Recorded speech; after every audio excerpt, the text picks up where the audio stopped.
ในเมื่อทุกคนพร้อมแล้ว จะรออะไรกันล่ะ ไปกันเลยสิวะ จะเป็นใครมาจากไหนกูไม่สนใจ แต่ขอให้มึงรู้ไว้เถิดว่า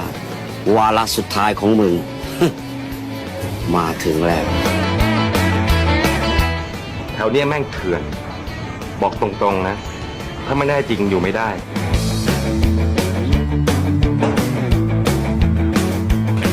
มึงไหวไหม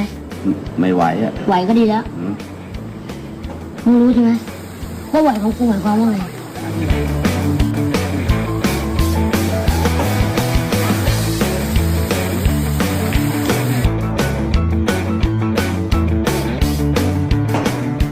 น้องรอพี่แป๊บนิดเดียว เดี๋ยวกูมา ไม่ได้แดกกูหรอก ไม่ขนามือพี่เลย ทีหลังขอเก่งกว่านี้หน่อยนะ